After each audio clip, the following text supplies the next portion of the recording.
May 23rd, 1980. You know, the Michael Myers fanatic is not gonna sit here and pretend like he has all the answers, cause he doesn't. He doesn't know what the hell is going on. All he knows is what he sees. Jack Nicholson stars in Stephen King's The Shining. And if you want to make a long story short, it's about a haunted hotel. And you see, Americans call this movie a classic. But if you ask the Michael Myers fanatic, it's the same damn thing recycled, repackaged, regurgitated, rehashed, and redone all over again. It's the same formula. You see, the Michael Myers fanatic is not a racist, but he has to tell you the truth. It's the same old thing all over again. A bunch of white people going somewhere where they know they have no business being, and their candy ass end up paying for it every single time.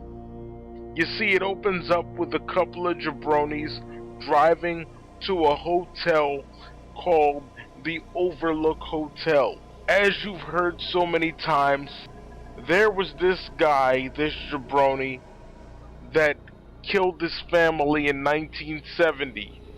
And ever since then, it has left but bad energy. This is the reason why the hotel is haunted. Because it left bad vibes behind, sort of like a supernatural residue. Jack Torrance, played by Jack Nicholson, arrives at the hotel, and this guy that's conducting the interview basically tells Jack that the guy killed his family 10 years earlier. And you can probably guess what happens.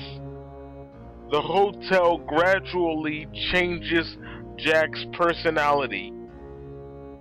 And he starts being meaner and meaner and meaner to his wife, which is really not a big change anyway, because he was already a creepy son of a bitch when the movie started.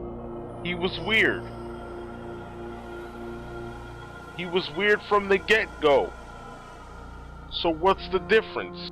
He's some kind of writer, and he tells his wife, I got a lot of good ideas for my novel or my screenplay or whatever the hell he's writing. Michael Myers fanatic don't care what it is.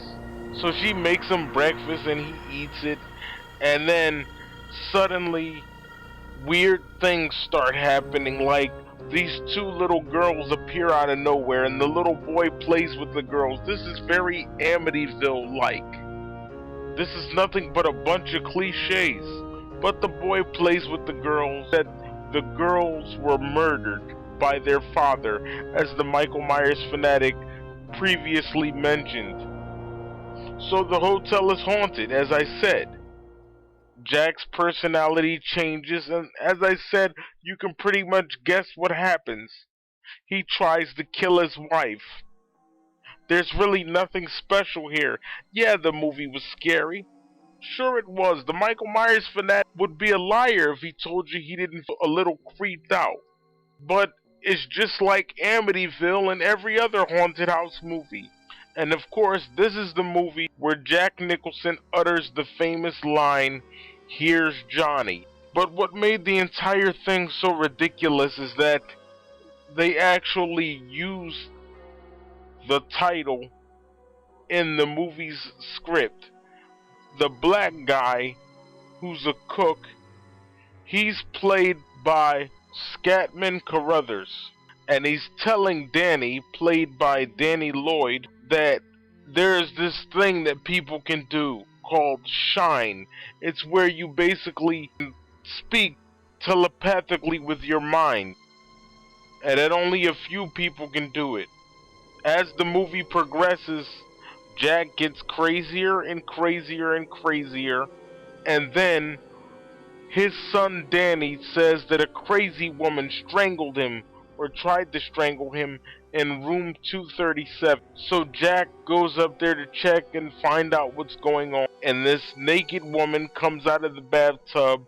He tries to make out with her, but then she's all rotten because she's a corpse. Easier, eventually he becomes homicidal, just like the guy that lived there before him, and he tries to kill his wife and family. But then the black guy comes to the rescue, and he ends up dying. Gee, what a surprise. Couldn't have seen that one coming. And they openly use the N-word in this movie. This is the second Stephen King movie that the Michael Myers fanatic has seen where they use the N-word so openly like that. The first movie was Stephen King's It, which I reviewed back in August of this year. It looks like Stephen King has no problem using that word. I find that a little strange. But he kills the black guy, chases his wife and son around the hotel with the axe, but it doesn't help anyway. The whole chase scene was pointless because his candy ass froze to death in the snow. So that was all for nothing.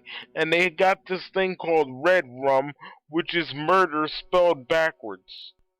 I really don't get the ending of this movie. And then you see Jack in the photo that's dated July 4th, 1921. I don't know what that means. And Jack is smiling in the photo. That's basically the movie in a nutshell. But the Michael Myers fanatic wants to point out one more thing. It was really creepy how the black guy was mentioning all that food that they had at the hotel. They had every single food you could possibly want. That's weird. Why would you need all that food? For what reason? Why? They weren't going to be there that long, but then again, maybe they were. I don't know. I was a little creeped out with a few of the scenes, but other than that, it was your average horror movie, your average haunted house movie. White people going somewhere they shouldn't be and ending up paying for it. It happens every single time. And then we end up paying for it because we end up dying first. And if we don't die first, we die in the most brutal manner. What else can the Michael Myers fanatic say except I approve this message?